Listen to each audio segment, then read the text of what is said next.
कुछ पीडब्ल्यूडी बच्चे काफ़ी परेशान हैं जब से एडमिट कार्ड उन्होंने डाउनलोड किया है। पहले जब एडमिट कार्ड डाउनलोड किया था तो कई बच्चों के कंपनसेटरी टाइम के आगे वाई लिखा आ रहा था। कंपनसेटरी टाइम यानी पीडब्ल्यूडी बच्चों को 1 आवर एक्स्ट्रा मिलता है नीट एग्ज़ाम के दौरान। तो वहाँ पर वाई लिखा आया तो बच्चों को समझ नहीं आया वाई का क्या मतलब है। उसके बाद बहुत से बच्चों ने हमसे संपर्क करने की कोशिश की, हमने उन्हें जवाब दिया, मैं इस वीडियो में बताऊंगा। लेकिन जब दूसरी बार एडमिट कार्ड डाउनलोड किया तो वहाँ से वो वाई हट चुका है और वहाँ पर डॉट डॉट लिखा हुआ है, यानी ब्लैंक या मानी। तो अब बच्चा समझ नहीं पा रहा कि पहले वाई लिखा था अभी कुछ नहीं लिखा हुआ, तो कंपनसेटरी टाइम मिलेगा नहीं मिलेगा। देखो बच्चों, मैं आपको बताऊं, ये सिर्फ एक ग्लिच है। एनटीए नॉर्मल बच्चों पर तो ठीक से ध्यान दे नहीं पा रहा, पीडब्ल्यूडी बच्चों को तो वैसे भी हर कोई नज़रअंदाज करता ही। दूसरी बात, क्या वाई लिख देने से कंपनसेटरी टाइम मिल जाएगा? वैसे वाई का मतलब हर कोई बच्चा यस समझ रहा है, Y for yes N for no, इस तरह से लोग समझ रहे हैं। इधर उधर से उन्हें ऐसे ही जवाब दिए जा रहे हैं, जबकि फर्स्ट टाइम ऐसा हुआ है। बच्चों, मैं आपको फिर से एक बात बता दूं, आपके एडमिट कार्ड पर वाई लिखा हो, आपके एडमिट कार्ड पर डॉट आया हो या ब्लैंक हो कंपनसेटरी टाइम के आगे, नीट में कंपनसेटरी टाइम के लिए कोई भी exact fix rule and regulations कभी बन ही नहीं पाए। क्या है? नहीं, रूल एंड रेगुलेशंस हैं।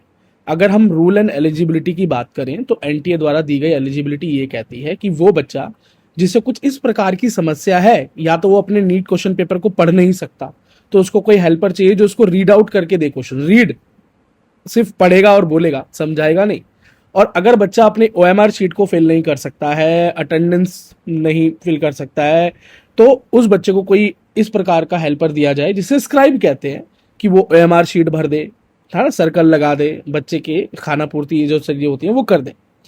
लेकिन अगर बच्चे को इस प्रकार की कोई समस्या नहीं है, मान लीजिए पैरों में समस्या है, वो आराम से पढ़ सकता है, लिख सकता है, कोई प्रॉब्लम नहीं है क्वेश्चन पेपर अटेम्प्ट करने में, तो उस बच्चे को कंपनसेटरी टाइम की आवश्यकता नहीं है। लेकिन ये बात नीट में कभी ठीक से अप्लाई नहीं हो पाती। क्यों नहीं हो पाती? पहली बात, एक तो ये ऑफलाइन एग्जामिनेशन है। दूसरी बात, लाखों बच्चे एक साथ एग्जाम देते हैं। तीसरी बात, ट्रेनिंग सेशंस में टीचर्स को ठीक से गाइड ही नहीं किया जाता है, पीडब्ल्यूडी बच्चों के लिए पर्टिकुलर। आप में से बहुत सारे बच्चों ने ये चीज ऑब्जर्व की होगी, जब एग्जाम आप देते हैं नीट का तो कई बार टीचर बच्चों से ही पूछ रहा होता है, यार ये यहाँ पर क्या करना है, यहाँ पे कौन सा नंबर लिखना होता है, यहाँ पे रोल नंबर न्यूमेरिकल्स में लिखना है या कैसे लिखना है, क्या होता है। कई बार कंफ्यूज होते हैं टीचर, या दूसरों से पूछ रहे होते हैं, मतलब ट्रेनिंग का अभाव कहेंगे इसको, और ये बात छुपी नहीं है। तो जब नॉर्मल ट्रेनिंग में ही इस तरह की त्रुटियां हैं, तो फिर पीडब्ल्यूडी बच्चे जो कि जिनकी संख्या ना के बराबर है, उनकी समस्या का हल कैसे ही होता होगा, आप समझिए। तो कंपनसेटरी टाइम को लेकर जो इन्विजिलेटर्स होते हैं